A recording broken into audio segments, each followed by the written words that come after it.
ಹೋಗಿದ ತಕ್ಷಣ ಆಚೆ ನಿಲ್ಲಿಸ್ಬಿಡೋದ ಎಲ್ಲಾರ್ನೂ. Hi guys, welcome back to my mini blog day 14. ಯಾಕಪ್ಪ 2 ದಿವಸ ವೀಡಿಯೋ ಮಾಡಿಲ್ಲ, ನಾನು ಹುಷಾರಿದ್ದಿಲ್ಲ ಗೈಸ್, ಅದಕ್ಕೆ ವೀಡಿಯೋ ಮಾಡೋಕ್ಕಾಗಲಿಲ್ಲ. ಬೆಳಗ್ಗೆ ರೆಡಿಯಾಗಿ ಕಾಲೇಜ್ ಕಡೆ ಬಂದೆ. ನೋಡಿದ್ರೆ ಬೆನ್ಗಳ್ಳಿ bus stop full traffic jam.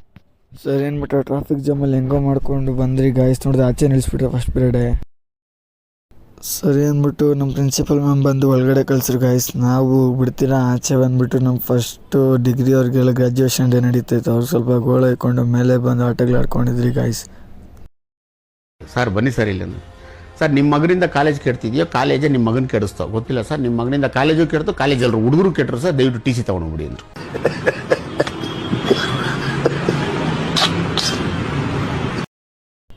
ಅದೆಲ್ಲ ಆಯಿತು. ಸರಿ ಅಂದ್ಬಿಟ್ಟು ಕ್ಲಾಸ್ ಒಳಗಡೆ ಬಂದರೆ ಇನ್ನೊಂದು ಮಕ್ಳು ನೋಡಿ ಯಾವ ಥರ ಆಟಗಳು ಆಡ್ತಾರೆ. ನೋಡಿದ್ರೆ ಕ್ಲಾಸೇ ಇಲ್ಲ, ಯಾಕೆ ಆ ಟೀಚರ್ಸು ಬರ್ತಾಯಿಲ್ಲ, ಅದಕ್ಕೆ ಎಲ್ಲ ನಿದ್ದೆ ಹೋಗ್ತಾರೆ. ನೋಡಿ ಇನ್ನೊಂದು ಮಗನ ಎಬ್ಬರಿಸ ನೋಡಿ ಯಾವ ಥರ ರಿಯಾಕ್ಷನ್ ಕೊಡ್ತಾವೆ. ನಮ್ಮ ದೇಶ ನಾವು ಕೊಟ್ಟಿರೋ ದೇಶ ಇದು. ಕ್ಲಾಸಲ್ಲಿ ಫೋನೇ ಅಲೌಡ್ ಇಲ್ಲ ನೋಡಿ. ನಮ್ಮ ಹುಡುಗರೆಲ್ಲ ಫೋನು ಎಲ್ಲ ಎತ್ಕೊಂಡು ಯಾವ್ಯಾವ ಥರ ವೀಡಿಯೋ ಕಾಲ್ಗಳು ಮಾಡ್ಕೊಂಡು ನೋಡಿ ಯಾವ್ಯಾವ ಥರ ಆಟಗಳು ಆಡ್ತಾವ್ರು.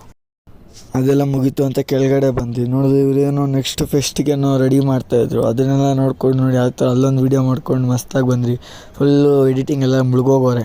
ಸರಿ ಅಂದ್ಬಿಟ್ಟು ಕಾಲೇಜೆಲ್ಲ ಬಿಟ್ಟು ಒಂದು ಟೆನ್ ಫ್ಯಾಕ್ಟ್ರಿ ನೋಡಿ ಬಿ ಜಾಮು ಅಲ್ಲೊಂದು 1/2 hour ಕಳ್ಕೊಂಡು ಮನೆಗೆ ಬಂದೆ ಗಾಯ್ಸ್.